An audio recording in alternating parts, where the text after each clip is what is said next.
Hi മക്കളെ, നിങ്ങൾ ഈ തമ്മില് കണ്ടിട്ടുണ്ടാകും അല്ലെ? നിങ്ങളോടായിട്ടൊരു വാക്ക്. ഞങ്ങൾ സൂപ്പർ നോട്ട്സിന് നിങ്ങളോടായിട്ട് കുറച്ച് കാര്യങ്ങൾ പറയാനുണ്ട്. നിങ്ങളെന്ന് പറഞ്ഞാൽ ഒന്നോ രണ്ടോ പേരല്ല, ആയിരക്കണക്കിന്, അല്ലെങ്കിൽ നമ്മുടെ നാട് മുഴുവനുള്ള PSCക്കും മറ്റ് കോമ്പറ്റേറ്റീവ് എക്സാംസിനൊക്കെ പ്രിപ്പയർ ചെയ്യുന്ന എല്ലാവരോടുമായിട്ട് പറയാനുള്ള കാര്യമാണ്. കാര്യം ഇപ്പൊ നമ്മൾ PSC എടുത്ത് നോക്കുകയാണെങ്കിൽ നിങ്ങൾ കുറെ അധികം പേര് കുറെ കാലമായിട്ട് ഉറക്കം വളച്ചിരുന്ന് പഠിച്ച് ഒരുപാട് പരിശ്രമിച്ച 2 പരീക്ഷകൾ ഉണ്ടായിരുന്നു അല്ലെ? നമ്മൾ 2024 ഏറ്റവും ഉറ്റുനോക്കിക്കൊണ്ടിരുന്ന 2 പരീക്ഷകൾ ഏതൊക്കെയായിരുന്നടാ അത്? ഒന്ന് നമ്മുടെ LDC പിന്നെ ഒന്ന് LGS ആയിരുന്നു അല്ലെ? വർഷങ്ങളായിട്ട് 2 ഘട്ട പരീക്ഷകൾ എന്ന് പറഞ്ഞിട്ട് PSC ഒരു പരിഷ്കരണമൊക്കെ നടത്തിയിട്ടുണ്ടായിരുന്നു. അതിന്നൊക്കെ മാറി ഒറ്റ തവണ പരീക്ഷയാണ്, നമ്മൾ ഇത് അടിച്ചെടുക്കും എന്നൊക്കെ ഒരുപാട് പ്രതീക്ഷകൾ വെച്ച് പഠിച്ചിട്ട് നമ്മൾ പരീക്ഷ എഴുതിയതാണ് അല്ലെ? LDCയും അതേപോലെ LGS. അപ്പോൾ LDC പരീക്ഷ നമ്മൾ എല്ലാവരും എഴുതി. പിന്നെയോ അതിന്റെ സർട്ടിഫിക്കറ്റ് അപ്ലോഡ് മെസ്സേജും വന്നു. അപ്പോൾ അതാണ് ആദ്യത്തെ ഒരു കടമ്പ എന്ന് പറയുന്നത്. നമ്മൾ പഠിച്ചു, നമ്മൾ പരീക്ഷ എഴുതി, സർട്ടിഫിക്കറ്റ് അപ്ലോഡ് ചെയ്യാനുള്ള മെസ്സേജ് വന്നു. അപ്പോൾ നമ്മൾ ഒരുപാട് പേര് നമ്മളിതൊക്കെ ഈ അപ്ലോഡിങ് മെസ്സേജ് ഒക്കെ വന്നത് നിങ്ങളെ നമ്മുടെ സോഷ്യൽ മീഡിയ നെറ്റ്വർക്ക്സ് ഒക്കെ വഴി നമ്മൾ അറിയിച്ച സമയത്ത് ഒരുപാട് പേര് വളരെ സങ്കടത്തോടാണ് എന്ന് പറയുന്നത്, ഞങ്ങൾക്ക് മെസ്സേജ് വന്നില്ല, ഞങ്ങളുടെ മാസങ്ങളുടെ അല്ലെങ്കിൽ വർഷങ്ങളുടെ പരിശ്രമ ഫലമായിരുന്നു, അപ്പോൾ ഞങ്ങൾ ഒരുപാട് പ്രതീക്ഷിച്ചു, പക്ഷെ അവിടേക്ക് എത്താൻ സാധിച്ചില്ല എന്ന് പറഞ്ഞ് കുറേ അധികം പേരുണ്ട്. ഇനിയിപ്പോൾ LGSന്റെ പരീക്ഷ കഴിഞ്ഞപ്പോഴേക്കും അപ്പോഴും ഇതേപോലെ ഞങ്ങൾ വിചാരിച്ചതുപോലല്ല, 1ാം ഘട്ടം എഴുതിയവർക്ക് കുറെ കൂടി എളുപ്പമായിരുന്നു, അല്ലെങ്കിൽ ഞങ്ങൾ എഴുതിയ ഘട്ടം ഭയങ്കര പാടായിട്ട് തോന്നി, അടുത്ത ഘട്ടമൊക്കെ എഴുതിയവർക്ക് നന്നായിരുന്നു, ഞങ്ങൾക്ക് മാത്രം എന്താ ഇങ്ങനെ അല്ല. ഈ ഒരു ചിന്ത നിങ്ങൾ ഓരോരുത്തരെയും അലട്ടുന്നുണ്ടായിരിക്കും. ഞങ്ങൾക്ക് മാത്രം എന്താ ഇങ്ങനെ, അല്ലെങ്കിൽ എനിക്ക് മാത്രം എന്താ, നമ്മളെല്ലാം കുറെ കൂടി പേഴ്സണലായിട്ട് എടുക്കുന്നവരാ അല്ലെ? എനിക്ക് മാത്രം എന്താ ഇങ്ങനെ, എനിക്ക് മാത്രം എന്താ ഞാനൊന്നും ആഗ്രഹിച്ചിട്ട് നടക്കാത്തത്, ഞാൻ എത്ര കാലമായി PSC എന്നും പറഞ്ഞിട്ട് അല്ലെങ്കിൽ കോമ്പറ്റേറ്റീവ് എക്സാംസ് എന്നും പറഞ്ഞിട്ട് ഞാൻ ഇരിക്കാൻ തുടങ്ങിയിട്ട് എനിക്ക് മാത്രം എന്താ ഇങ്ങനെ കിട്ടാതെ, ഞാൻ പഠിക്കുന്നില്ലേ, എൻ്റെ കയ്യിൽ എത്രയോ റാങ്ക് ഫയൽസ് ആണുള്ളത്, എത്രയോ രാത്രികളാണ് ഞാൻ ഇതൊക്കെ പഠിക്കാൻ വേണ്ടിയിട്ട് വായിച്ചും എഴുതിയും പഠിച്ചും മെമ്മറി ട്രിക്കുകൾ പ്രയോജനപ്പെടുത്തിയും ഒരുപാട് ക്ലാസ്സുകൾ കണ്ടും ഒരുപാട് കോഴ്സുകളിൽ ജോയിൻ ചെയ്തും ഒക്കെ ഞാൻ ചെയ്തല്ലോ, എന്തുകൊണ്ട് എനിക്ക് ഇതിനൊന്നും പറ്റുന്നില്ല എന്നൊരു ചിന്ത നിങ്ങളെ വല്ലാതെ അലട്ടുന്നുണ്ടാകും. ഈ ചിന്ത തന്നെയാണ് ശരിക്കും പറഞ്ഞാൽ നമ്മുടെ തോൽവിയുടെ അല്ലെങ്കിൽ നമ്മൾ തകർന്നു പോകുന്നതിൻ്റെ ഏറ്റവും വലിയ കാരണം എന്ന് പറയുന്നത്. മുൻപിൽ ഒരുപാട് പ്രതിബന്ധങ്ങൾ നമുക്കുണ്ടാകും. ഈ പ്രതിബന്ധങ്ങളെയൊക്കെ നമ്മൾ എന്താ ചെയ്യേണ്ടേ? നമുക്കൊരു കാര്യം പെട്ടെന്ന് കിട്ടുന്നതിനേക്കാൾ നല്ലത് കുറച്ച് കഷ്ടപ്പെട്ട് കുറച്ച് ബുദ്ധിമുട്ടി കിട്ടുന്നതാണ് നല്ലത്. കാര്യം അങ്ങനെ കഷ്ടപ്പെട്ട് ബുദ്ധിമുട്ടി നമ്മൾ അച്ചീവ് ചെയ്യുന്ന നേട്ടങ്ങൾക്കൊക്കെ ഉണ്ടല്ലോ വല്ലാത്തൊരു മധുരമായിരിക്കും. നമ്മൾ പിന്തിരിഞ്ഞൊന്ന് നോക്കുമ്പോൾ, നമ്മൾ കടന്നു വന്ന പാതകൾ നമ്മൾ നോക്കുമ്പോൾ, കടന്നു വന്ന നമ്മുടെ അനുഭവങ്ങൾ നോക്കുമ്പോൾ വല്ലാത്തൊരു മധുരം അതിനുണ്ടാകും. നമുക്കങ്ങനെ പെട്ടെന്ന് കിട്ടിയതല്ല ഒന്നും, നമ്മൾ കഷ്ടപ്പെട്ടതാണ്, നമ്മുടെ ഒരുപാട് കാലത്തെ അധ്വാനം അതിന്റെ പിന്നിലുണ്ട്. അത് ഒന്നാമത്തെ കാര്യം. രണ്ടാമെന്ന് പറയുന്നത്, ഒന്നും ഒറ്റ ചാൻസിൽ കിട്ടാതിരിക്കുന്നതാണ് ഓർത്താൻ നല്ലത്. ഒറ്റ ചാൻസിൽ അച്ചീവ് ചെയ്യുന്നവരുണ്ട്, അവരെ നമുക്ക് മോശം എന്ന് പറയാൻ പറ്റില്ല. പക്ഷേ ആദ്യത്തെ ചാൻസിൽ കിട്ടുന്നതിനേക്കാൾ എത്രയോ മനോഹരം എന്ന് പറയുന്നത് കുറെ കാലം നമ്മൾ അതിന് വേണ്ടിയിട്ട് പരിശ്രമിച്ച് അത് നമ്മുടെ ഏറ്റവും വലിയ സ്വപ്നം ആണെന്ന് പറഞ്ഞ് മനസ്സിൽ താലോലിച്ച് ഇങ്ങനെ കൊണ്ട് നടന്ന് നമ്മൾ ആ പൊസിഷനിൽ എത്തുന്നതായിട്ട് വിഷ്വലൈസ് ചെയ്ത് ഒക്കെ അവസാനം നമുക്കത് കുറെ കാലത്തെ പരിശ്രമത്തിന്റെ ഒടുവിൽ നമ്മൾ അതിലേക്ക് എത്തപ്പെടുമ്പോൾ ഉണ്ടാകുന്ന ഒരു ഫീൽ ഉണ്ടല്ലോ, ആ ഒരു മനോഹാരിത എന്ന് പറയുന്നത് ജീവിതത്തിൽ മറ്റൊന്നിനും തരാൻ വേണ്ടി പറ്റില്ല അല്ലെ? അപ്പോൾ നിങ്ങളെ സംബന്ധിച്ചിടത്തോളം ഇപ്പോൾ LGSും LDCയും ഒക്കെ എഴുതി മനസ്സ് മടുത്തിരിക്കുന്നവർ കുറെ പേരുണ്ടായിരിക്കും. അല്ലെങ്കിൽ എനിക്ക് ഇതിൽ ഞാൻ വിചാരിച്ചത്ര പെർഫോം ചെയ്യാൻ കഴിഞ്ഞില്ല എന്ന് കരുതുന്നവരുണ്ടാകും.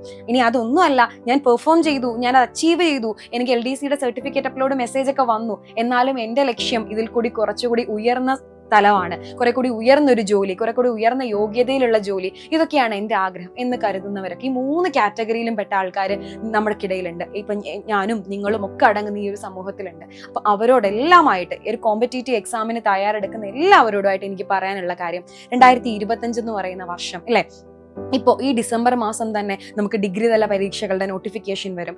ഡിസംബർ 28-ന് 10th പ്രിലിമിനറി പരീക്ഷകൾ ആരംഭിക്കുകയാണ്. സെക്രട്ടേറിയറ്റ് OA പോലുള്ള പരീക്ഷകൾ ആരംഭിക്കുകയാണ് അല്ലെ? അപ്പോൾ ഒരുപാട് അവസരങ്ങൾ 2025 നമ്മളെ സംബന്ധിച്ച് കടന്നു വരാനുണ്ട്. അപ്പോൾ 24 നമുക്ക് നമ്മൾ ഉദ്ദേശിച്ച നേട്ടങ്ങൾ കിട്ടിയിട്ടില്ല എന്നുണ്ടെങ്കിൽ 25 നമ്മൾ എന്ത് ചെയ്യണം? അതിനെ പിടിച്ചടക്കാൻ വേണ്ടി ശ്രമിക്കണം. അപ്പോൾ നമ്മൾ എന്ത് ചെയ്യണോടാ? കിട്ടാത്തതോർത്ത്, അല്ലെങ്കിൽ നമ്മൾ ശ്രമിച്ചിട്ട് കിട്ടിയില്ലെങ്കിൽ നമുക്കതിന് പറയാൻ അല്ലെങ്കിൽ നമുക്കതിനെ അഭിമാനിക്കാൻ ഒരു റീസൺ ഉണ്ട്. ശരിക്കും പറഞ്ഞാൽ എന്താണ്? നമ്മൾ ശ്രമിച്ചു, നമ്മുടെ കഴിവിന്റെ പരമാവധി നമ്മൾ ശ്രമിച്ചു, എന്നിട്ട് നമുക്ക് കിട്ടിയില്ല. കാര്യം എന്താടാ? നമ്മൾ ഒരാളെ മാത്രമാണ് നമ്മൾ ഫോക്കസ് ചെയ്യുന്നത്. നമ്മുടെ കൂടെ ഓടാൻ വേണ്ടി ബാക്കി 99 പേര്, 100 പേരുടെ ഒരു മത്സരമാണെങ്കിൽ നമ്മുടെ കൂടെ ഓടാൻ 99 പേരുണ്ട്. നമ്മളെ പോലെ കാലിബറുള്ള, നമ്മളെ പോലെ ആരോഗ്യസ്ഥിതിയും മാനസിക സ്ഥിതിയും ഉള്ള ബാക്കി 99 പേര് നമ്മുടെ കൂടെ ഉണ്ട്. അപ്പോൾ അത് നമ്മൾ മനസ്സിലാക്കണം. കൂടെ ഓടുന്നവരെക്കാൾ വേഗത്തിൽ നമുക്ക് ഓടാൻ കഴിഞ്ഞാൽ മാത്രമേ നമ്മൾ എന്ത് ചെയ്യുള്ളൂ, നമ്മുടെ ലക്ഷ്യസ്ഥാനത്ത് നമ്മൾ എത്തുള്ളൂ അല്ലെ. നമ്മൾ ഓട്ട മത്സരങ്ങളൊക്കെ കാണുന്നില്ലേ? അപ്പോൾ ആമയുടെ മുയലിന്റെ കഥ നമ്മൾ കുട്ടിക്കാലത്ത് പഠിച്ചിട്ടില്ലേ? എന്താണ്? ആമ എഴഞ്ഞു പോകുന്ന ഒരാളാണ്. മുയൽ അവിടെ എന്ത് ചെയ്തിട്ടാണ് ആ കൂടെ ഓടുന്നവന്റെ ബലഹീനതയെ കണ്ടിട്ട് അതില് എന്താ പറയുന്നത്, അഹങ്കാരം വെച്ചിട്ടാണ് മാറി നിൽക്കുന്നത്. അവിടെ പക്ഷെ എന്താ, അവന് തോൽവിയാവുന്നത് അല്ലെ. അപ്പൊ നമ്മൾ കൂടെ ഓടുന്നവന്റെ ബലഹീനതയേക്കാൾ അധികം നമ്മൾ നോക്കേണ്ടത് എന്താണ്, കൂടെ ഓടുന്നവന്റെ പ്ലസ് പോയിന്റ്സിനെയാണ്. എന്റെ കൂടെ ഓടുന്നവര് എന്നെക്കാട്ടിലും കഴിവുള്ളവരായിരിക്കാം, എന്നേക്കാൾ ഇപ്പൊ ഒരു ക്വസ്റ്റ്യൻ കിട്ടിക്കഴിഞ്ഞാൽ പെട്ടെന്ന് അതിനെ സോൾവ് ചെയ്യാൻ പറ്റുന്നവരായിരിക്കാം. അപ്പൊ നമ്മൾ കൂടെ ഓടുന്നവന്റെ ബലഹീനതയേക്കാൾ അധികം കൂടെ ഓടുന്നവന്റെ പോസിറ്റീവ് സൈഡിനെ നോക്കണം. അപ്പൊ നമുക്കൊരു ഊർജ്ജം കിട്ടും. അതിനേക്കാൾ അധികം നമ്മൾ അച്ചീവ് ചെയ്യണം, നമ്മൾ നേടിയെടുക്കണം, നമ്മൾ അതിനേക്കാൾ അധികം പരിശ്രമിക്കണം എന്നൊരു ഒരു നാച്ചുറൽ ആയിട്ടുള്ള ഒരു ഇൻസ്റ്റിങ്ക്റ്റ് നമുക്കിടയിൽ കിട്ടും, നമുക്കുള്ളിൽ കിട്ടും. അതാണ് ശരിക്കും പറഞ്ഞാൽ വേണ്ടത്. അപ്പൊ മക്കളെ, നമുക്ക് അടുത്ത വർഷം ഇനി വരാനിരിക്കുന്ന ഈ പരീക്ഷകൾക്കൊക്കെ വേണ്ടിയിട്ട് നമ്മൾ പ്രിപ്പയർ ചെയ്യണം. ഒരു 1-2 തവണകൾ കൊണ്ടൊന്നും തളർത്തിക്കളയാൻ, നമ്മളെ തളർത്താൻ ഒന്നിനും ആവില്ലടാ. നമ്മളെ തളർത്തുന്നത് ആരാന്നറിയാമോ? നമ്മുടെ ഈ മനസ്സ് തന്നെയാണ്, വേറൊന്നുമല്ല. നമ്മുടെ മനസ്സും നമ്മുടെ ചിന്തകളും മാത്രമാണ് നമ്മുടെ തകർച്ചയ്ക്കും നമ്മുടെ തോൽവികൾക്കും എന്നാൽ നമ്മുടെ വിജയങ്ങൾക്കും ഒക്കെ കാരണം. വിജയിക്കണം എന്ന് പറഞ്ഞിട്ട് ഒരു മനുഷ്യൻ ഇറങ്ങിയിട്ടുണ്ടെങ്കിൽ അവിടെ തീർച്ചയായിട്ടും വിജയം തന്നെ ഉണ്ടാവുള്ളൂ. ഞാൻ നിങ്ങൾക്ക് കുറച്ച് കാര്യങ്ങൾ പറഞ്ഞുതരാം, ഒരു 5 കാര്യങ്ങൾ. ഇനി അങ്ങോട്ടുള്ള, ഒരിക്കലും പിന്തിരിഞ്ഞോടാതെ ഇനി അങ്ങോട്ടുള്ള നിങ്ങളുടെ പരീക്ഷ വഴികളിൽ അല്ലെങ്കിൽ നിങ്ങളുടെ പഠന വഴികളിൽ നിങ്ങൾ അതൊന്ന് നോക്ക്. ഇതുവരെ നമ്മൾ ചെയ്തതിലൊക്കെ എന്തൊക്കെയോ പോരായ്മകൾ എവിടേക്കോ ഉണ്ട് എന്നങ്ങ് കരുതുക. നമുക്ക് എവിടേക്കോ വീഴ്ചകൾ, പാളിച്ചകൾ പറ്റിപ്പോയി. ഇനി അങ്ങോട്ട് ആ പാളിച്ചകളെ നമ്മൾ മേക്കപ്പ് ചെയ്തെടുക്കും. ശരിക്കും പറഞ്ഞാൽ ഒരു തോൽവി അല്ലെങ്കിൽ നമ്മൾ വിചാരിച്ച രീതിയിൽ ഒരു കാര്യം എക്സിക്യൂട്ട് ആവാതെ വരും അവിടെ മനസ്സിലാക്കേണ്ട ഒരു കാര്യം, നമ്മൾ ചെയ്തു വന്ന വഴിയിൽ എന്തോ ഒരു പാളിച്ച നമുക്ക് പറ്റിയിട്ടുണ്ട് എന്നുള്ളത്. അതിപ്പോ ഞാനായാലും നിങ്ങളായാലും നമ്മൾ മനുഷ്യരല്ലടാ. മനുഷ്യരായാലേ ആരാണ്, ഇംപെർഫെക്ഷൻസ് ഉള്ള ആൾക്കാരാണ്. അപ്പൊ ആ ഓരോ ഇംപെർഫെക്ഷനെയും നമ്മൾ പതിയെ ഐഡന്റിഫൈ ചെയ്ത് അതിനെ മാറ്റിയെടുക്കാനാണ് ശരിക്കും ശ്രമിക്കേണ്ടത് അല്ലെ. അപ്പോൾ ഞാനൊരു 5 കാര്യങ്ങൾ പറഞ്ഞുതരാം. ആദ്യം ചെയ്യേണ്ട ഒരു പരിപാടി, ഇതുവരെ കഴിഞ്ഞതൊക്കെ മാറ്റി വെക്കുക. പാസ്റ്റ് ഇസ് പാസ്റ്റ് അല്ലെ. കഴിഞ്ഞതൊക്കെ കഴിഞ്ഞതാണ്. ഭൂതകാലത്തിലേക്ക് തന്നെ വെക്കുക. നമ്മുടെ ബോധ മനസ്സിലോ അബോധ മനസ്സിലോ ഒന്നും നമ്മൾ അതിനെ എന്ത് ചെയ്യരുത്, ഒരിടം പോലും കൊടുക്കരുത്. തള്ളിക്കളഞ്ഞേക്കുക. എന്നിട്ട് എന്ത് ചെയ്യുക, ഒരു ഫ്രഷ് സ്റ്റാർട്ട്, ഒരു പുതിയ തുടക്കം. നമ്മൾ പുതിയ വർഷം വരെയാണ്, നമ്മൾ ന്യൂ ഇയർ റെസൊല്യൂഷൻ ഒക്കെ അല്ലെ, വെറുതെ ഒരാഴ്ചത്തേക്ക് വേണ്ടി മാത്രമുള്ള ന്യൂ ഇയർ റെസൊല്യൂഷൻസ് ഒക്കെ ഞാനും നിങ്ങളും ഒക്കെ എടുക്കാറുണ്ട്. അപ്പോൾ അതൊക്കെ കളഞ്ഞിട്ട് സീരിയസ് ആയിട്ട് be serious and B positive. നമ്മൾ ഇനി നല്ലതേ നമ്മുടെ ജീവിതത്തിൽ നടക്കൂ എന്ന് കരുതി ബാക്കി ടെൻഷൻസ് ഒക്കെ മാറ്റി നിർത്തിയിട്ട് നമ്മൾ തീരുമാനങ്ങൾ എടുക്കാം. എൻ്റെ മക്കളെ, 5 കാര്യങ്ങൾ ഞാൻ പറയാം. ആദ്യം നമ്മൾ ചെയ്യേണ്ട കാര്യം എന്ന് പറയുന്നത് നമ്മുടെ പഠനം അല്ലെ. നമ്മുടെ പഠനത്തെ നമ്മളൊന്ന് റീഓർഗനൈസ് ചെയ്യുക, റീസ്ട്രക്ചർ ചെയ്യുക എന്നുള്ളതാണ്. അതിനാദ്യം ചെയ്യേണ്ട ഒരു സാധനം എന്ന് പറഞ്ഞു കഴിഞ്ഞാൽ നമ്മുടെ സ്ട്രെങ്ത്തിനെയും വീക്ക്നെസ്സിനെയും ഒക്കെ നമ്മൾ ഐഡന്റിഫൈ ചെയ്യുക. ഒരു സെൽഫ് അസസ്മെന്റ് നടത്തുക. അതിനോടൊപ്പം തന്നെ ഒരു ഗോള് സെറ്റ് ചെയ്യുക. നമുക്ക് കുറേ അധികം വീക്ക്നെസ്സുകൾ ഉണ്ടാകും, നമുക്ക് കുറേ അധികം സ്ട്രെങ്ത് ഉണ്ടാവും. ഇപ്പോൾ എന്നെ സംബന്ധിച്ച് എനിക്ക് നന്നായി സംസാരിക്കാൻ അറിയാം, എനിക്കൊരു കാര്യം പ്രസന്റ് ചെയ്യാൻ കുറച്ച് സമയം മതി, പെട്ടെന്ന് ഞാനത് പ്രസന്റ് ചെയ്യും. അതാണ് എൻ്റെ സ്ട്രെങ്ത് എങ്കിൽ എനിക്ക് വീക്ക്നെസ് ഉണ്ട്, എനിക്ക് വേറെ ഏതെങ്കിലും തരത്തിൽ ഞാൻ പെട്ടെന്ന് ടെൻഷൻ ആവുന്ന ആളാണ്, ഞാൻ ഭയങ്കര സ്ട്രെസ്ഫുൾ ആയിട്ടുള്ള ഒരാളാണ്, അതെൻ്റെ വീക്ക്നെസ് ആയിരിക്കാം. അപ്പം നമുക്ക് ഓരോരുത്തർക്കും സ്ട്രെങ്ത് ഉണ്ട്, വീക്ക്നെസ് ഉണ്ട്. അപ്പോൾ ഓരോ സ്ട്രെങ്ത്തിനെയും വീക്ക്നെസ്സിനെയും സെൽഫ് അസസ്മെന്റ് ചെയ്തെടുക്കുക. നമ്മൾ സെൽഫായിട്ട് നമ്മളെ തന്നെ ഒന്ന് അനലൈസ് ചെയ്യുക. ഒരു കണ്ണാടിയുടെ മുമ്പിൽ, നമ്മുടെ റൂമിൽ അല്ലെങ്കിൽ നമ്മുടെ ബാത്റൂമിൽ കണ്ണാടിയുടെ മുമ്പിൽ പോയി നിൽക്കുക. എന്തൊക്കെയാണ് ഞാൻ ഇതുവരെ ചെയ്ത കാര്യങ്ങളിൽ എനിക്ക് എന്തൊക്കെ നേടാൻ പറ്റിയിട്ടുണ്ട്, അതൊക്കെ നിങ്ങളുടെ പ്ലസ് ആണ്. നമ്മൾ എവിടെയൊക്കെ വീഴ്ച പറ്റിയിട്ടുണ്ട്, അവിടെയൊക്കെ നമുക്ക് എന്തൊക്കെയോ പാളിച്ചകളുണ്ട്. പിന്നെ ഒരു കാര്യം, നമ്മുടെ വീക്ക്നെസ്സുകളെ എന്ത് ചെയ്യണം, നമ്മൾ മേക്കപ്പ് ചെയ്ത് നമ്മുടെ സ്ട്രെങ്ത് ആക്കി എടുക്കണം. അവിടെയാണ് നമ്മുടെ വിജയം എന്ന് പറയുന്നത്. അപ്പോൾ ആദ്യം നമ്മൾ ചെയ്യേണ്ട കാര്യം, ഒന്നാമത്തെ കാര്യം എന്ന് പറയുന്നത് ഒരു സെൽഫ് അസസ്മെന്റ് നടത്തുക. സെൽഫ് അസസ്മെന്റ് നടത്തിക്കഴിഞ്ഞാൽ ഒരു ഗോള് സെറ്റ് ചെയ്യുക. ഇനി അടുത്ത വരുന്ന ഡിഗ്രി പരീക്ഷയാണെന്നുണ്ടെങ്കിൽ, ഡിഗ്രി ലെവൽ പരീക്ഷയാണെന്നുണ്ടെങ്കിൽ അത്, അല്ല 10th ലെവൽ എക്സാംസ് ആണെങ്കിൽ ഇപ്പോൾ VFA പോലുള്ള നോട്ടിഫിക്കേഷൻസ് ഒക്കെ വരാനിരിക്കുക. അപ്പോൾ 10th പ്രിലിംസ് പരീക്ഷയാണെന്നുണ്ടെങ്കിൽ അത്, അല്ലെന്നുണ്ടെങ്കിൽ +2 ലെവൽ ഫോഴ്സ് പരീക്ഷകളൊക്കെ വരാനിരിക്കുക. ഇനി അതാണെങ്കിൽ അത്, എൻ്റെ ഗോൾ ഇതാണ്, ആ ഒറ്റ ഗോളിൽ നമ്മൾ കോൺസെൻട്രേറ്റ് ചെയ്യുക. കൺസിസ്റ്റന്റ് ആയിട്ട് അതിന് വേണ്ടിയിട്ട് നിൽക്കും എന്ന് നമുക്ക് തന്നെ ഒരു ഉറപ്പ് കൊടുക്കുക. നമ്മുടെ മനസ്സിന് തന്നെ നമ്മളൊരു ഉറപ്പ് കൊടുക്കുക. ഒന്നാമത്തെ കാര്യം. അപ്പോൾ ഒന്നാമത്തെ കാര്യം എന്താ മക്കളെ, നമ്മളൊന്ന് റീഓർഗനൈസ് ചെയ്യാൻ പോവാണ് അല്ലെ. ഒന്നാമത്തെ കാര്യം ഒരു സെൽഫ് അസസ്മെന്റ് നടത്തുക, ഒരു ഗോൾ സെറ്റ് ചെയ്യുക. ഓക്കെ അല്ലേടാ? അപ്പൊ ഒന്നാമത്തെ കാര്യം നമ്മൾ ചെയ്തു. ഇനി നമ്മൾ നമ്മുടെ ഗോളൊക്കെ സെറ്റ് ചെയ്തു. ഞാൻ ഇന്ന പരീക്ഷയ്ക്ക് വേണ്ടിയിട്ട് ഇനി പഠിക്കാൻ, ഇതുവരെ എൻ്റെ ജീവിതത്തിൽ വന്നതൊക്കെ കഴിഞ്ഞു, ഇനി അതിനൊന്നും എന്നെ തളർത്താൻ പറ്റില്ല. രണ്ടാമത്തെ കാര്യം, അപ്പൊ നമ്മൾ ഗോളൊക്കെ സെറ്റ് ചെയ്തു. രണ്ടാമത്തെ കാര്യം എന്തോ ചെയ്യേണ്ടതെന്ന് അറിയാമോ? ഒരു സ്ട്രാറ്റജിക് പ്ലാനിങ് കൊണ്ടുവരിക. ചുമ്മാ ഞാൻ പരീക്ഷയ്ക്ക് പഠിക്കാൻ പോകണമെന്ന് വെച്ചിട്ട് നാളെ മാർക്കറ്റിൽ അവൈലബിൾ ആയിട്ടുള്ള കുറെ 3-4 റാങ്ക് ഫയൽ മേടിച്ച് വെച്ച് തുറന്നു വെച്ച് പഠിച്ചത് കൊണ്ട് വല്ല കാര്യമുണ്ടോ? ഒരറ്റത്തുനിന്ന് നമ്മളങ്ങ് വായിച്ചു തുടങ്ങാം, വല്ല കാര്യമുണ്ടോ? ഒരു കാര്യമില്ല. എന്താ സ്ട്രാറ്റജിക് പ്ലാനിങ് വേണം. എനിക്കറിയാം ഇത് പറയാനൊക്കെ എളുപ്പമാണ് എന്നുള്ളത്, പക്ഷെ പറയുന്നത് പോലെ തന്നെ ചെയ്യാനും എളുപ്പമാണ്. ഒരു കാര്യം ആദ്യം ഒരു തവണ നമ്മൾ ചെയ്തു തുടങ്ങിക്കഴിഞ്ഞാൽ നമുക്ക് കുറെ ബുദ്ധിമുട്ടുകൾ ഉണ്ടാകും, കുറെ ഡിഫിക്കൽട്ടീസ് ഉണ്ടാകും. പക്ഷെ നമ്മൾ പോകെ പോകെ ഗ്രാജുവലി ഒരു ദിവസം ചെയ്യുമ്പോൾ ഒരു ബുദ്ധിമുട്ടുണ്ടാകും, രണ്ടാമത്തെ ദിവസം ആകുമ്പോൾ ആ ബുദ്ധിമുട്ട് കുറച്ചൊന്ന് കുറയും, മൂന്നാമത്തെ ദിവസം ആകുമ്പോൾ വീണ്ടും കുറയും. അങ്ങനെ 4-5 ദിവസങ്ങളാകുമ്പോൾ നമ്മൾ അത് നമ്മുടെ ഒരു ജീവിതത്തിന്റെ ഭാഗമായിട്ട്, നമ്മുടെ ഒരു റുട്ടീനായിട്ട് അതങ്ങ് മാറും. അങ്ങനെ നമുക്ക് അതിനെ അച്ചീവ് ചെയ്തെടുക്കാൻ പറ്റും. അപ്പോൾ ഒരു സ്ട്രാറ്റജിക് പ്ലാനിങ് ഒന്നുമില്ലടാ, ഒരു സ്റ്റഡി പ്ലാൻ തയ്യാറാക്കുക, ഒരു ടൈം ടേബിൾ ഉണ്ടാക്കിയെടുക്കുക. നിങ്ങൾക്ക് പറ്റുന്ന, ഇപ്പൊ നിങ്ങളിൽ പലരും പല മേഖലയിൽ ജോലി ചെയ്യുന്നവരായിരിക്കും, വീട്ടമ്മമാരായിരിക്കും, കുഞ്ഞുങ്ങളുള്ളവരായിരിക്കും, ഫാമിലിയെ ടേക്ക് കെയർ ചെയ്യേണ്ടവരായിരിക്കും, അല്ലെങ്കിൽ ഒരുപാട് പ്രശ്നങ്ങളുള്ളവരായിരിക്കും. എന്നാൽ ഒരു പ്രശ്നങ്ങളുമില്ല, ഭയങ്കര ഫ്രീ ആയിട്ട് പഠിക്കാൻ വേണ്ടി മാത്രം ഇരിക്കുന്നവരായിരിക്കും.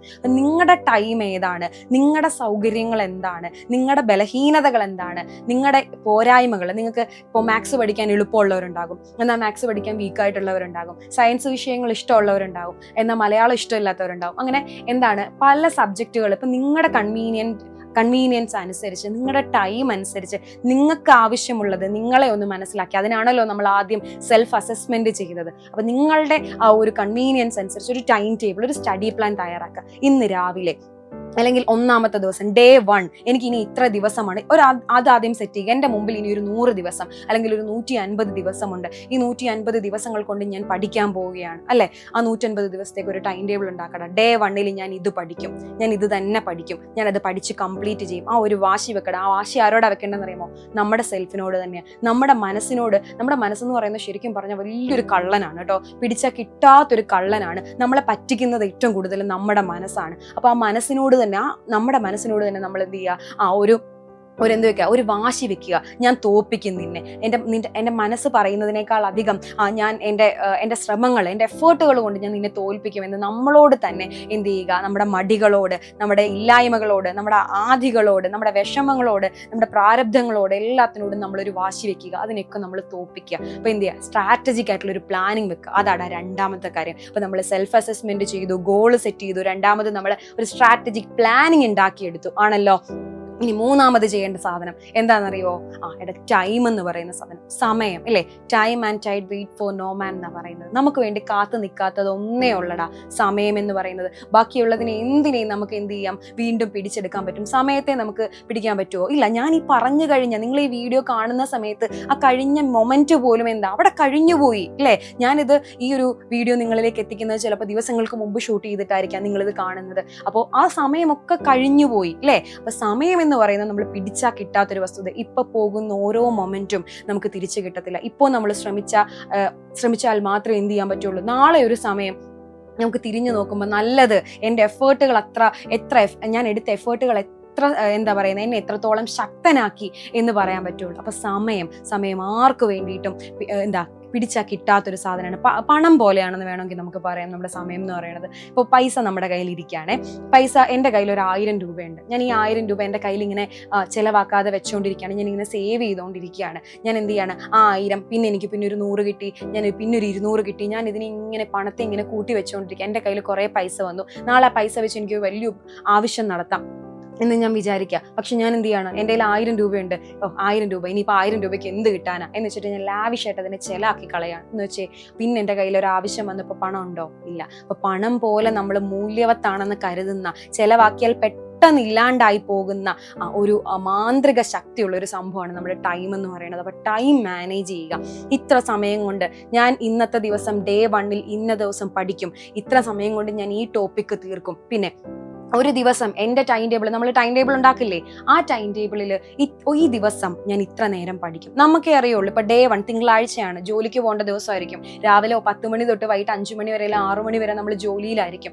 അതിന് മുമ്പും അതിന് ശേഷവും നമുക്ക് പല കാര്യങ്ങൾ, അല്ലെ, നമ്മുടെ പേഴ്സണൽ കാര്യങ്ങൾ ഉണ്ടാകും, ഫാമിലിക്ക് വേണ്ടി നീക്കി വെക്കുന്ന സമയങ്ങൾ ഉണ്ടാകും. അപ്പോൾ ഇതിനെല്ലാമുള്ള സമയം മാറ്റി ഇപ്പോൾ വർക്കിംഗ് ഡേയ്സിൽ ജോലി ചെയ്യുന്നവരാണെങ്കിൽ, വർക്കിംഗ് ഡേയ്സിൽ അല്ലെങ്കിൽ പഠിക്കാൻ പോകുന്നവരാണെങ്കിൽ വർക്കിംഗ് ഡേയ്സിൽ എനിക്ക് ഇത്ര നേരെ പഠിക്കാൻ പറ്റുള്ളൂ. കൃത്യമായിട്ട് ആ സമയം പഠിക്കണം. അതാ 1 മണിക്കൂർ ആണെങ്കിൽ പോലും, അല്ലെങ്കിൽ 2 മണിക്കൂർ ആയിക്കോട്ടെ, 10 മണിക്കൂർ ആയിക്കോട്ടെ, ഒരു ദിവസം ഇത്ര നേരം നിങ്ങൾക്ക് പഠിക്കാൻ പറ്റുമെന്ന് നിങ്ങൾ തീരുമാനിച്ചാൽ അത് ചെയ്തിരിക്കണം. മാറ്റിവെക്കരുത്. ഇനി എന്ത് പ്രതിബന്ധങ്ങൾ വന്നു എന്ന് പറഞ്ഞാലും നമ്മുടെ മനസ്സിനെ അലട്ടാതിരിക്കുന്ന എന്ത് പ്രശ്നം വന്നു കഴിഞ്ഞാലും നമ്മൾ എന്ത് ചെയ്യണം? മനസ്സിനെ തകർത്ത് കളയുന്ന ഒരു പ്രശ്നം ഒഴികെ എന്ത് പ്രശ്നം വന്നാലും നമ്മൾ ആ ഒരു സമയം, നമ്മൾ തീരുമാനിച്ചു വെച്ച സമയത്തിൽ നിന്ന് നമ്മൾ എന്ത് ചെയ്യരുതടാ, പിന്നോട്ട് പോകരുത്, പിന്തിരിഞ്ഞോടരുത്. അപ്പൊ 3ാമത്തെ കാര്യം ടൈമാണ്. ടൈം മാനേജ് ചെയ്തേ പറ്റുള്ളൂ. ഇനി അങ്ങോട്ട് വരുന്ന ലക്ഷ്യങ്ങൾ നിങ്ങൾക്ക് നേടിയെടുക്കണമെങ്കിൽ തീർച്ചയായിട്ടും എന്ത് ചെയ്യണോടാ? ടൈം മാനേജ് ചെയ്യണം. അപ്പൊ നമ്മൾ ആദ്യം പറഞ്ഞു ഇല്ലേ, സെൽഫ് അസസ്മെന്റ് നടത്തണം, ഒരു ഗോള് സെറ്റ് ചെയ്യണം. പിന്നെ നമ്മൾ എന്തുവാടാ ചെയ്യേണ്ടത്? നമ്മളൊരു സ്ട്രാറ്റജിക് പ്ലാനിങ് നടത്തണം, അല്ലെങ്കിൽ ഒരു ടൈം ടേബിൾ ഉണ്ടാക്കണം, ഒരു പ്ലാൻ ഉണ്ടാക്കണം. പിന്നെയോ നമ്മൾ ടൈം മാനേജ് ചെയ്യണം. 3ാമത് നമ്മൾ ഒരു ടൈം മാനേജ് ചെയ്യണം. ഇനി ഇതൊക്കെ ചെയ്തു, ഒരു ടൈം ടേബിൾ ഒക്കെ ഉണ്ടാക്കി, ഒരു പ്ലാൻ ഒക്കെ ഉണ്ടാക്കി, നമ്മൾ സെറ്റാണ്, നമ്മൾ പഠിക്കാൻ വേണ്ടി പോവാണ്, നമ്മൾ അല്ലെ ഓട്ടമത്സരത്തിൽ വരിയായിട്ട് നമ്മുടെ സ്റ്റാർട്ടിങ് പോയിന്റിൽ നിൽക്കുന്ന, അല്ലെ, on your mark set go എന്ന് പറയുന്ന ആ ഒരു കോളിന് വേണ്ടി നമ്മൾ കാത്തു നിൽക്കുകയാണ്. ഇനി നമുക്ക് അടുത്ത് എന്താ വേണ്ടേ? ഇനി പഠിക്കണ്ടേ? പഠിക്കാൻ നമുക്ക് എന്ത് വേണം? റിസോഴ്സ് വേണം. ശരിക്കും പറഞ്ഞാൽ നമ്മുടെ കൺമുന്നിൽ നമ്മുടെ ലോകത്തിന്റെ ഒരു 10% വേണ്ടടാ, ഒരു 1% പോലും ശരിക്കും പറഞ്ഞാൽ എന്ത് ചെയ്തിട്ടില്ല, നമ്മൾ എക്സ്പ്ലോർ ചെയ്തിട്ടില്ല. നമ്മുടെ ലോകം എന്തോരം അറിവുകളാൽ സമ്പന്നമാണെന്നറിയോ? നമ്മളൊന്ന് അന്വേഷിച്ചിറങ്ങിക്കഴിഞ്ഞാൽ ഭൂമി കുഴിച്ചു നോക്കുന്ന പോലെയാ. നമ്മൾ പറഞ്ഞിട്ടില്ലേ, ഭൂമി കുഴിച്ചാൽ വെള്ളം കിട്ടും. പക്ഷെ നമ്മൾ ഉയർന്ന ക്ലാസ്സുകളിലൊക്കെ എത്തിയപ്പോൾ ഭൂമിക്ക് പല തലങ്ങളുണ്ടെന്നും അതിൻ്റെ ഉള്ളിലേക്ക് പോകുന്തോറും പല അറകളുണ്ടെന്നും ഒക്കെ നമ്മൾ പഠിച്ചു ആണല്ലോ. അപ്പൊ സയന്റിഫിക് ആയിട്ട് കുറെ കാര്യങ്ങൾ നമ്മൾ പഠിച്ചു. അപ്പൊ ഇതിന് അതുപോലെ തന്നെ ഭൂമി കുഴിച്ചു പോയാൽ അതിനൊരു അറ്റമില്ല, അല്ലെങ്കിൽ അതിന്റെ അറ്റം എന്താണ്, അല്ലെങ്കിൽ 7ാം കടലിനക്കരെ എന്താണ് എന്നൊക്കെ ചോദിക്കുന്നത് പോലെ ശരിക്കും പറഞ്ഞാൽ എന്തെന്ന് പറയുന്നത്, നമ്മുടെ റിസോഴ്സുകൾ എന്ന് പറയുന്നത്, നമ്മുടെ അറിവെന്ന് പറയുന്നത്, നമ്മളെ സംബന്ധിച്ചിടത്തോളം ഈ 21ാം നൂറ്റാണ്ടിന്റെ കാൽഭാഗത്തിലേക്ക് നമ്മൾ കടക്കുക. 2025 ദിവസങ്ങൾക്കപ്പുറം നിൽക്കുകയാണ് നമുക്ക്, അല്ലെ, നമ്മുടെ പടിവാതിലിൽ നിൽക്കുകയാണ്. അപ്പൊ ഇത്രയും ടെക്നോളജിക്കലി അഡ്വാൻസ്ഡ് ആയിട്ടുള്ള AI വന്ന ഒരു കാലത്ത് ജീവിക്കുന്ന നമ്മളെ സംബന്ധിച്ചിടത്തോളം റിസോഴ്സുകൾക്ക് ഒരു പഞ്ഞവും ഇല്ല. നമ്മൾ മാർക്കറ്റുകളിൽ നമുക്ക് ധാരാളം റാങ്ക് ഫയലുകൾ കിട്ടും. നിങ്ങൾക്ക് ഇഷ്ടം പോലെ കോഴ്സുകൾ ഓഫ്ലൈനും ഓൺലൈനുമായിട്ട് ഇഷ്ടം മാതിരി കോഴ്സുകൾ കിട്ടും. ഫ്രീ ആയിട്ടും എന്താ പറയുന്നത്, പ്രിന്റബിൾ ആയിട്ടും ഒക്കെ ധാരാളം മെറ്റീരിയൽസ് ടെലഗ്രാമിലോ വാട്സപ്പിലോ ഇൻസ്റ്റഗ്രാമിലോ എന്ന് വേണ്ട സകല പ്ലാറ്റ്ഫോമുകളിലും ധാരാളം മെറ്റീരിയൽസ് കിട്ടും. പിന്നെയോ നമ്മുടെ കയ്യിലിരിക്കുന്ന ഒരു സാധനം ഉണ്ടല്ലോ, ഒരു 5 ഇഞ്ച് 6 ഇഞ്ച് വരുന്ന ആ ഒരു സ്ക്രീൻ എന്ന് പറയുന്നത്, ആ സ്ക്രീനിൽ നമ്മുടെ വിരൽ തുമ്പിൽ ഒരൊറ്റ ക്ലിക്കിൽ കിട്ടാത്ത എന്ത് സാധനമാണ് നമുക്കുള്ളത്, അല്ലെ? ഈ ഭൂമിയുടെ അറ്റം മുതൽ അങ്ങറ്റം തൊട്ട് ഇങ്ങറ്റം വരെ കിടക്കുന്ന ഈ വിശാലമായിട്ടുള്ള ഒരു നോളജ്, ഒരു എന്താ പറയുന്ന ഒരു നോളജിന്റെ ആ ഒരു ഓഷ്യൻ തന്നെ നമുക്ക് എവിടെ കിട്ടും? നമ്മുടെ ഒരു സ്ക്രീനിൽ കിട്ടും. അപ്പൊ ഇത്രയും വിശാലമായ റിസോഴ്സിനെ, ഈ അറിവിനെ മുഴുവനും കൂടി ഒന്നും പഠിച്ചെടുക്കാൻ നമുക്ക് പറ്റുമെന്ന് ചോദിച്ചു കഴിഞ്ഞാൽ പറ്റില്ല. നമ്മൾ ഏറ്റവും അറിവുള്ള ഏറ്റവും വലിയ സയന്റിസ്റ്റുകൾ എന്ന് പറയുന്ന ആളുകൾ പോലും എന്ത് ചെയ്തിട്ടില്ല, അവര് പോലും നമ്മുടെ ഈ അറിവിന്റെ പകുതി പോലും എന്ത് ചെയ്തിട്ടില്ല, എക്സ്പ്ലോർ ചെയ്തിട്ടില്ല. അപ്പം ആ ഒരു അറിവ് എപ്പോഴും നമുക്ക് എന്ത് ചെയ്യാൻ പറ്റും? ഈ അറിവിനൊരു കുഴപ്പമുണ്ട്. നമ്മളെ ഒരു ഓരോ കാര്യങ്ങളും പുതിയ കാര്യങ്ങളും അറിയാൻ വേണ്ടിയിട്ട് പ്രേരിപ്പിക്കുന്ന ഒരു ഘടകം എന്താ? നമുക്കത് അറിയില്ല. അത് അറിയാനുള്ളൊരു ക്യൂരിയോസിറ്റിയാണ്, മനുഷ്യന്റെ ഒരു ക്യൂരിയോസിറ്റി, അല്ലെ, അറിയാനുള്ളൊരു അന്വേഷണ ത്വരയുണ്ട്. അതിനെ എക്സ്പ്ലോർ ചെയ്യുക എന്നുള്ളതാണ് മെയിൻ ഉദ്ദേശം എന്ന് പറയുന്നത്. അപ്പൊ അറിയുക, ഒരു പഠിക്കാൻ വേണ്ടിയിട്ട്, ഒരു പരീക്ഷയ്ക്ക് വേണ്ടിയിട്ട് ഞാൻ പഠിക്കുകയല്ല. എൻ്റെ എനിക്ക് ചുറ്റിനും ഈ കിടക്കുന്ന ഇത്രയും രാജ്യങ്ങൾ, ഇത്രയും വൻകരകൾ, ഇത്രയും സമുദ്രങ്ങൾ, ഞാൻ അടക്കമുള്ള ജീവജാലങ്ങൾ, ജന്തുജാലങ്ങൾ, ഇതിനൊക്കെ പറ്റിയിട്ട് എനിക്കറിയണം. ഞാൻ ജീവിച്ചു വന്ന സംസ്കാരത്തെ പറ്റി എനിക്കറിയണം. ഞാൻ വളർന്നു വന്ന ചുറ്റുപാടുകളും ഈ സമൂഹ വ്യവസ്ഥയും പറ്റി എനിക്കറിയണം. എൻ്റെ നാട്ടിലെ നീതിന്യായ വ്യവസ്ഥയെക്കുറിച്ച് എനിക്കറിയണം. ചൂഷണം ചെയ്യപ്പെടുന്നവരെയും ചൂഷണം ചെയ്യുന്നവരെയും കുറിച്ച് എനിക്കറിയണം. എൻ്റെ എൻ്റെ ഭരണഘടനാപരമായിട്ടുള്ള അവകാശങ്ങളെ പറ്റി എനിക്കറിയണം. ഒരു മനുഷ്യനായി പിറന്നതിൽ ഞാൻ അറിയാൻ ആഗ്രഹിക്കുന്ന, ഞാൻ അറിയേണ്ട കുറേ കാര്യങ്ങൾ എനിക്ക് ചുറ്റുമുണ്ട്. ഇതൊക്കെ ആകാവുന്നത്ര ഞാൻ അറിയണം. ആ ഒരു രീതിയിൽ, ആ ഒരു മൈൻഡ് സെറ്റിൽ നിങ്ങളൊന്ന് പഠിച്ചു നോക്കിക്കേ. ഒരു പരീക്ഷയ്ക്ക് പഠിക്കുക എന്നതിൽ കവിഞ്ഞ് നമ്മുടെ ചുറ്റുമുള്ള കാര്യങ്ങളെ എക്സ്പ്ലോർ ചെയ്യാൻ ഒരു അന്വേഷണ ത്വര കൊണ്ട് നിങ്ങളൊന്ന് പഠിച്ചു നോക്കിക്കേ. നമ്മളവിടെ വിജയിക്കൂടാ, നമ്മളവിടെ പഠിക്കും. ഒരു സാധനം ഒരു പരീക്ഷയുടെ അല്ലെ ഒരു വിഷയം ഒരു പരീക്ഷയുടെ പോയിന്റ് ഓഫ് വ്യൂവിൽ നിന്ന് പഠിക്കുന്നതിനേക്കാൾ 100 ഇരട്ടി ഫലം ചെയ്യുകയും നമ്മുടെ മനസ്സിൽ നിൽക്കുകയും ചെയ്യുന്ന ഒരു കാര്യമാണ്. നമ്മൾ അറിയാനുള്ള താല്പര്യം കൊണ്ട്, നമ്മുടെ ജിജ്ഞാസ ഉണ്ടല്ലോ, നമുക്ക് അറിയാനുള്ള ഒരു ഏർജ് ഉണ്ടല്ലോ, ഒരു നാച്ചുറൽ ആഗ്രഹം ഉണ്ടല്ലോ, നമ്മുടെ ത്വരയുണ്ടല്ലോ, ആ ത്വരയുടെ പുറത്തു നിന്ന് പഠിച്ചു നോക്കി. നമ്മളെ കൊണ്ട് പറ്റും. നമ്മളെ കൊണ്ട് പറ്റാത്തതായിട്ട് ഒന്നുമില്ല. Nothing is impossible.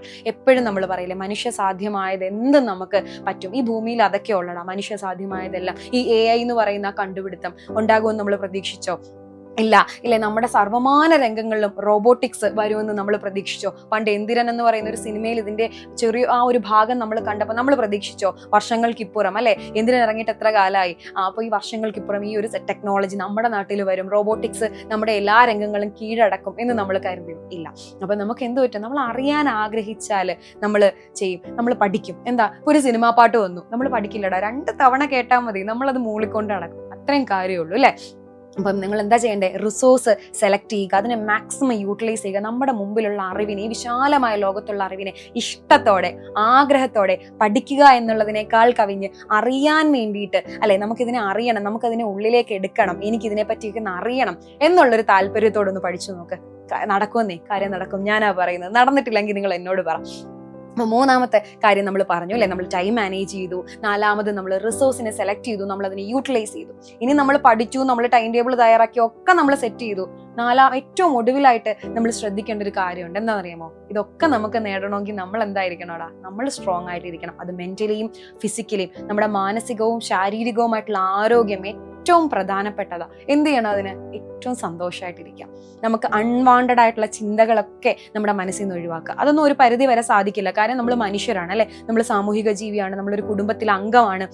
നമുക്ക് ഒരുപാട് പ്രശ്നങ്ങൾ നമ്മുടെ ജീവിതത്തിൽ ഉണ്ടാകും. അപ്പൊ അതൊക്കെ നമ്മുടെ മനസ്സിനെയും നമ്മുടെ ചിന്തകളെയും നമ്മുടെ മുമ്പോട്ടുള്ള പോക്കിനെയും ഒക്കെ എഫക്ട് ചെയ്യും. പക്ഷെ എന്ത് ചെയ്യുക? അങ്ങനെയുള്ള സാഹചര്യങ്ങളൊക്കെ വരും. മനുഷ്യനല്ലേ, ജീവിതം പ്രതിബന്ധങ്ങളാൽ നിറഞ്ഞതാ, അല്ലെങ്കിൽ പ്രതിബന്ധങ്ങൾ ഉള്ളതാ ഒന്നോർത്താൻ നല്ലത് എന്ന് പറയുന്നത്. ഈ ഒബ്സ്റ്റക്കിൾസിനെ ഒക്കെ നമ്മൾ ഓവർകം ചെയ്ത് മുന്നോട്ട് വരുമ്പോൾ നമുക്ക് കിട്ടുന്ന ഒരു എക്സ്ട്രാ കരുത്തുണ്ട്. ആ കരുത്തിനൊരു സുഖം തന്നെ. പിന്നെ ഒരിക്കലും നമ്മളെ എന്ത് ചെയ്യാൻ പറ്റില്ല, ആർക്കും ഒന്നിനും തോൽപ്പിക്കാൻ പറ്റില്ല. അപ്പോൾ ഈ ചിന്തകളൊക്കെ വരുന്ന സമയത്ത്, ഈ നെഗറ്റീവ് തോട്ട്സ് ഒക്കെ വരുമ്പോൾ, നെഗറ്റീവ് തോട്ട് ഉണ്ടാകരുത് എന്നുള്ളതിനേക്കാൾ അധികം ഇതിനെ ഓവർകം ചെയ്യാനുള്ള മാർഗങ്ങൾ നമ്മൾ എന്ത് ചെയ്യുക? നമ്മൾ പരിശീലിക്കുക എന്നുള്ളതാ. നമുക്ക് മെമ്മറി ട്രിക്കുകൾ നമ്മൾ ചെയ്യാറില്ലേ പഠിക്കാൻ വേണ്ടിയിട്ട്? അതുപോലെ നമുക്ക് മെഡിറ്റേറ്റ് ചെയ്യാം ഇല്ലേ, യോഗ പോലെ, മെഡിറ്റേഷൻസ് പോലെ, അല്ലെങ്കിൽ നല്ല നല്ല സൗഹൃദങ്ങൾ ഉണ്ടാക്കുക. നമ്മളെ പോലെ പോസിറ്റീവായിട്ട് ചിന്തിക്കാൻ പറ്റുന്ന കുറേ നല്ല മനുഷ്യർ നമുക്ക് ചുറ്റുമുണ്ട്. നല്ല പഞ്ഞിമിഠായി പോലെ അല്ലെ തേൻമിഠായി പോലെ മധുരമുള്ള കുറേ മനുഷ്യന്മാർ നമ്മുടെ ചുറ്റിനുമുണ്ട്. അവരെ നമ്മൾ കാണുക, അവരോട് സംസാരിക്കുക, അവരോട് ഇടപെടുക, നല്ല മനുഷ്യർക്കിടയിൽ നിൽക്കുക, നല്ല ചിന്തകളെ ഉള്ളിലേക്ക് കൊണ്ടുവരിക, പുസ്തകങ്ങൾ വായിക്കുക. നമ്മൾ പറയും, ഇത്രയും ഹെക്റ്റിക് ആയിട്ടുള്ള ജീവിതത്തിന്റെ ഇടയിൽ എവിടെയാ മിസ്സേ ഞങ്ങൾക്ക് പുസ്തകം വായിക്കാനൊക്കെ സമയം എന്ന് ഒരുപാട് പേര് ചോദിച്ചിട്ടുണ്ട്. പറ്റുവാടാ, ഒരു ദിവസം ഒരു പുസ്തകത്തിന്റെ ഒരു പേജ് വായിച്ചാൽ മതി. ഒറ്റ പേജ് വായിച്ചാൽ മതി. അത് മതി. 30 ദിവസം കൊണ്ട് നമ്മൾ 30 പേജ് വായിക്കും. അപ്പൊ നമുക്കൊരു സമാധാനം കിട്ടും. നമ്മളെ പോലുള്ള ഒരുപാട് പേരുടെ കഥകൾ പറയുന്ന, നമ്മുടെ നിത്യജീവിത സന്ദർഭങ്ങളുമായിട്ട് വളരെ ഇടപെട്ട് നിൽക്കുന്ന കഥകൾ കിട്ടും. കുഞ്ഞു കുഞ്ഞു കഥകൾ, ചെറിയ ചെറിയ നോവലുകൾ, അതൊക്കെ വായിച്ചാൽ മതി. അല്ല നിങ്ങൾ ഒരുപാട് താത്വികമായിട്ട് അവലോകനം നടത്തുന്ന വലിയ കടുകട്ടി പുസ്തകങ്ങളൊന്നും വായിക്കാൻ ഞാൻ പറയില്ല.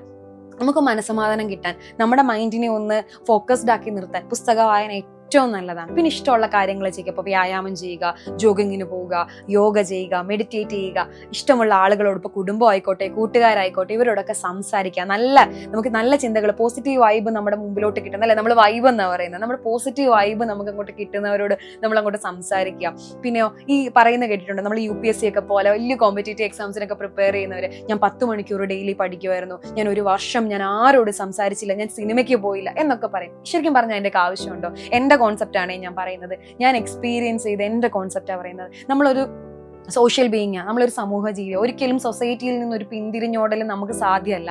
നമ്മൾ ഇറങ്ങിച്ചെല്ലണം. അതും നല്ല സാഹചര്യങ്ങളിലേക്ക്, ഞാൻ പറഞ്ഞില്ല, നല്ല മനുഷ്യരിലേക്ക്, നല്ല അനുഭവങ്ങളിലേക്ക്. നമ്മൾ സിനിമയ്ക്ക് പോകണോ? നമുക്കൊരു സിനിമയ്ക്ക് പോകണമെങ്കിൽ നമ്മൾ പോകണം. നമ്മൾ കൂട്ടുകാർ കൂടിയിട്ട്, അല്ലെങ്കിൽ നമ്മുടെ ഫാമിലി കൂടിയിട്ട് നമ്മൾ പോകണം. നമുക്ക് പുറത്തുപോയി ഭക്ഷണം കഴിക്കണോ? നമ്മൾ കഴിക്കണം. എന്താണ്?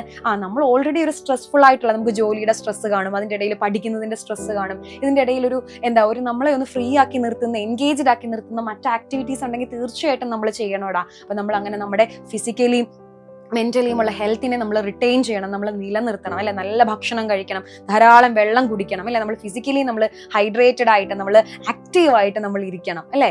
നല്ല ചിന്തകൾ മനസ്സിലും ആ ശരീരത്തിനും ഒക്കെ ഉണർവോട് കൂടിയിട്ട് നമ്മൾ ഇരിക്കണം. ഈ 5 കാര്യങ്ങൾ മതിയടാ. പിന്നെ ഒരിക്കലും ഈ 5 കാര്യങ്ങൾ കൺസിസ്റ്റന്റ് ആയിട്ട് കൊണ്ടുപോകാൻ നിങ്ങൾക്ക് പറ്റുന്നുണ്ടെങ്കിൽ ട്രസ്റ്റ് മീ, നിങ്ങൾ ആരും ഒരിക്കലും തോൽപ്പിക്കില്ല. നിങ്ങൾ നേടും. നിങ്ങൾ നിങ്ങളുടെ ജീവിതത്തിൽ ഏതൊക്കെ ലക്ഷ്യങ്ങൾ നിങ്ങൾ വെച്ചിട്ടുണ്ടോ, ചെറുതും വലുതുമായിട്ടുള്ള ലക്ഷ്യങ്ങൾ വെച്ചിട്ടുണ്ടോ, നിങ്ങൾ ഷുവർ ആയിട്ടും നേടും. ഞാനാ പറയുന്നത്. എന്തൊക്കെ നമ്മൾ ചെയ്യണമെന്ന് ഒന്നുകൂടെ പറയട്ടെടാ.